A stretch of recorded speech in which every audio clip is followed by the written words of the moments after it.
আসসালামু আলাইকুম। আজ আমরা কথা বলবো কমন টেবিল এক্সপ্রেশন বা সিটিই নিয়ে। খুব চমৎকার একটি সিস্টেম যেটার মাধ্যমে আমরা ঠিক টেম্পোরারি টেবিল না, তবে রেজাল্ট গ্রিড নিয়ে আমরা আবার কাজ করতে পারি। তো চলেন দেখি এটার সিনট্যাক্স কিভাবে আছে। এখানে বলছে common table expression or CTE is a temporary named result set created from a simple select statement that can be used in a subsequent select statement.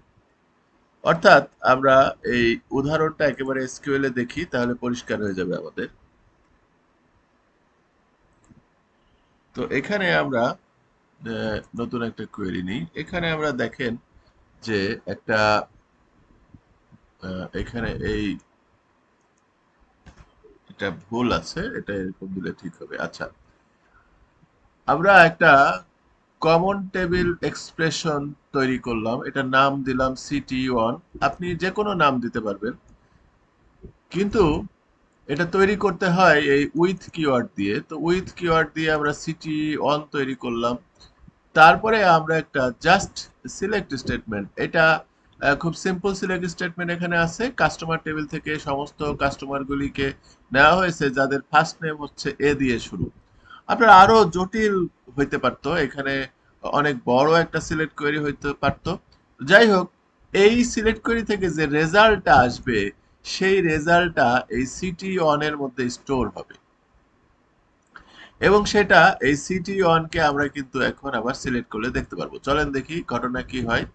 তাহলে এই কাস্টমার টেবিল থেকে 114টা কাস্টমার, এই সবার এ আছে, এরকম 114টা কাস্টমার কিন্তু এসেছে, এবং সেটা সিটি এর মধ্যে কিন্তু রয়েছে। সিটি এখানে কিন্তু কোনো আসলে, আমি বলছি বটে মধ্যে, কিন্তু এটা কোনো টেম্পোরারি টেবিলও তৈরি হচ্ছে না, পার্মানেন্ট তো নয়ই, ইভেন টেম্পোরারি টেবিলও তৈরি হচ্ছে না।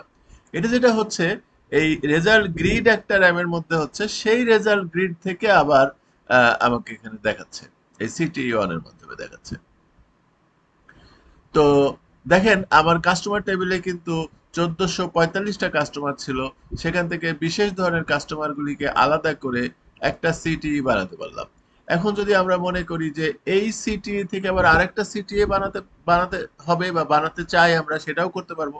অর্থাৎ এই কমন টেবিল এক্সপ্রেশনের মাধ্যমে একাধিক সিটি বানাতে বানাতে বানাতে আমরা একেবারে আসল জিনিসটা, ধরেন কথার কথা, কোনোভাবে একসাথে আমি টপ 5 নিতে পারছি না, আমি হয়তো প্রথমে এরকম এ গুলিকে আলাদা করে নিতে হচ্ছে।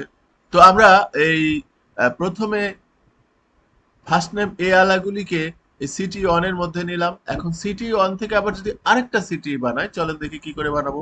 তাহলে এইখানে কমা দিয়ে আমাদের আবার লিখতে হবে, ধরেন সিটি টু আমরা করতে চাই, তাহলে সিটি টু লিখে অ্যাজ লিখতে হবে, এবং যথারীতি আগের মতো আমাদের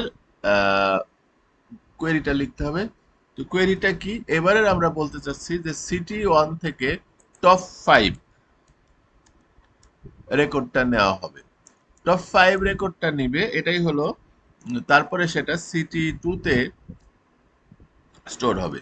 তো দেখেন, সিটি ওয়ানটা আবার তৈরি হয়েছে কাস্টমার থেকে, এখন সিটি টু তৈরি হচ্ছে সিটি ওয়ান থেকে।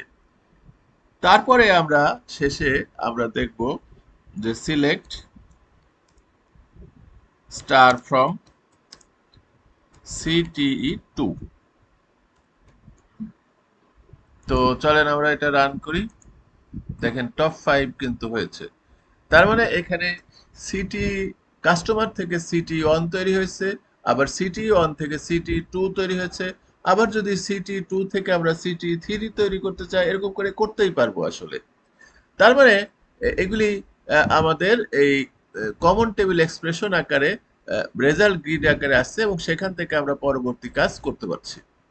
তো এটার সিনট্যাক্স হলো, শুরুতে উইথ দিয়ে শুরু করতে হবে, কিন্তু পরবর্তী সিটি গুলা বের করার জন্য, তৈরি করার জন্য আমার আর উইথ কিওয়ার্ডটা লাগবে না, বাকি সিটি অ্যাজ দিলেই হবে। তো এরকম কমন টেবিল এক্সপ্রেশন আমাদের খুবই প্রয়োজন হয়। আমাদের জটিল একটা কোয়েরি থেকে আপাতত কোনো একটা রেজাল্ট নিয়ে কাজ করার জন্য, সেই রেজাল্ট থেকে আবার আরেকটা রেজাল্ট তৈরি করার জন্য আমাদের এই সিটি ব্যবহার হয়। আশা করি আপনারা সিটি সম্পর্কে ধারণা পেয়েছেন। আজ এ পর্যন্তই, ভালো থাকবেন।